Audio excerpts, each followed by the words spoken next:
1/11 যে অন্যতম কুশীলব lieutenant general Masud Uddin Chowdhury তিনি সোমবার রাতে গ্রেপ্তার হয়েছেন।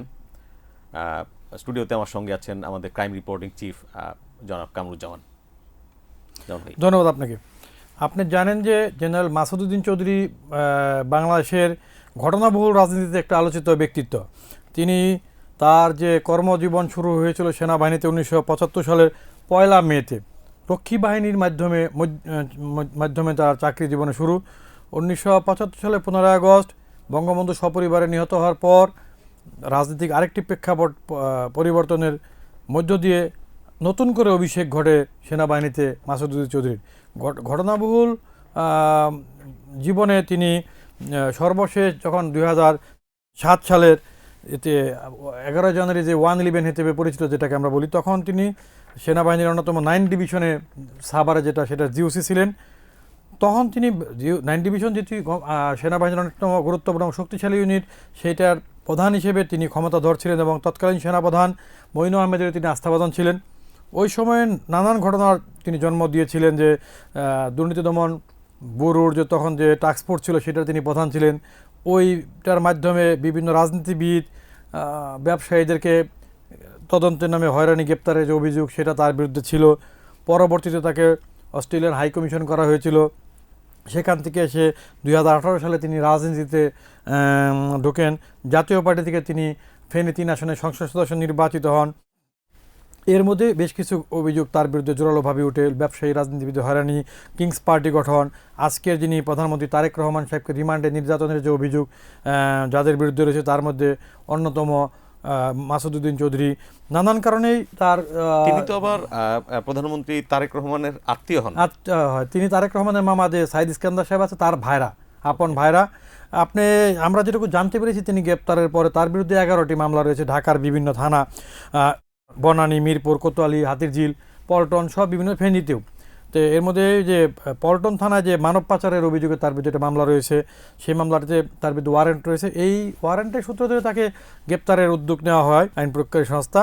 তো আমরা যেটা জানতে পেরেছি যে রোজার মধ্যেই জেনারেল মাসুদ চৌধুরীকে গ্রেপ্তারের জন্য প্রস্তুতি ছিল। তখন তার পরিবারের পক্ষ থেকে সরকারের পদস্থ মহলে একটু অনুরোধ করা হয়েছিল যাতে পরিবারের সাথে সেই ঈদটা করতে পারে। এরপরেই যে আপনি দেখলেন যে ঈদ চলে যাওয়ার পরে সোমবার মধ্যরাতে তাকে বাড়িধারা বাসা থেকে তাকে গ্রেপ্তার করা হয়েছে। আজকে তাকে 5 দিনের রিমান্ডে নিয়েছে অলরেডি।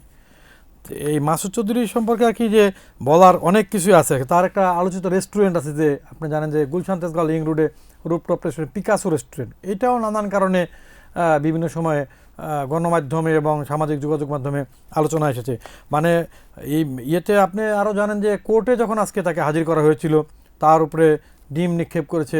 এমনকি একজন লোক তিনি খুব গর্ব করে বলেছেন যে আমি 10টা ডিম নিক্ষেপ করতে পেরেছি মাসুদ চৌধুরীর উপরে, সুযোগ থাকলে আরও কিছু মারতে পারলে আমি খুশি হইতাম। এই ব্যক্তিটি নানান কারণে আলোচিত সমালোচিত তার এই টোটাল কর্মজীবনে। মানব পাচারের যে মালয়েশিয়ার একটা সিন্ডিকেটের গল্প আমরা সবসময় শুনি, জানি এবং গণমাধ্যমে আসে, সেই সিন্ডিকেটেও কিন্তু তার নাম একেবারে টপ 3-4 মধ্যে তার নাম ছিলেন। তিনি জাতীয় পার্টি যে রাজনীতি করতেন, তিনি তো জাতীয় পার্টির রাজনীতিতে অ্যাক্টিভ পলিটিশিয়ান ছিলেন না। তখন শোনা যায় যে তৎকালীন যে আওয়ামী লীগ সরকারের সাথে তার একটা লিয়াজু হয়েছিল। তখন যেহেতু ফেনীতে আওয়ামী লীগের সিটটা ছাড়ার জন্য জাতীয় পার্টির সাথে হয়তো কোনো লেনদেন হয়েছিল, সেই প্রেক্ষাপটে আওয়ামী লীগ সভানেত্রীর পরামর্শে তাকে জাতীয় পার্টি ফেনী তিনি মনোনয়ন দেয় এবং পরবর্তীতে তিনি 18 নির্বাচিত হন। এই ইয়েতে মাসুদ উদ্দিন চৌধুরী তার বিরুদ্ধে যে অভিযোগগুলি রয়েছে এর মধ্যে বিদেশে অর্থ পাচারের অভিযোগও আছে, মানব পাচারের অভিযোগ আছে। মানে হেন কোনো বিতর্কিত কর্মকাণ্ড নাই যে এই মাসুদ চৌধুরী নাম সমালোচনা না এসেছে। এখন তিনি রিমান্ডে আছেন। বিভিন্ন লোকের প্রশ্ন যে বিগত আওয়ামী লীগ সরকারের অনেক মন্ত্রী এমপি দুর্নীতিবাজরা কারাগারে গেল, মাসুদ চৌধুরী কেন পরে গেলেন? এখানে দুইটা বিষয় মানুষের আলোচনা আছে, যে যেহেতু তিনি একজন প্রভাবশালী সেনা কর্মকর্তা, আর ইন্টারিয়র গভর্নমেন্ট যেটা ছিল তারাও তো বলতে গেলে আর্মি ব্যাক গভর্নমেন্ট ছিল, ওইখানে তাকে সুবিবেচনা করা হয়েছে। আরেকটা ব্যাপার আলোচনা ছিল, যেহেতু তিনি বর্তমান প্রধানমন্ত্রী তারও একদিকে আত্মীয় হয়, পাশাপাশি যে তিনি আবার একটা শোনা গেছে তিনি অসুস্থ। বাট আমরা জানি যে অসুস্থ হলেও অনেক লোককে তখন অ্যারেস্ট হয়েছে এবং কারাগারে আছে, অনেকে কারাগারে মারা গেছে।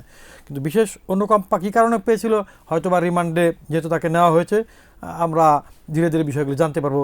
কীভাবে তিনি এতদিন বিতর্কিত কর্মকাণ্ড প্রদেশে ছিলেন, কার শেল্টারে ছিলেন, কী কারণে তাকে এতদিন গ্রেপ্তার করেন, আশা করি আমরা ধীরে ধীরে আমরাও জানতে পারবো, পাঠকরা জানতে পারবে।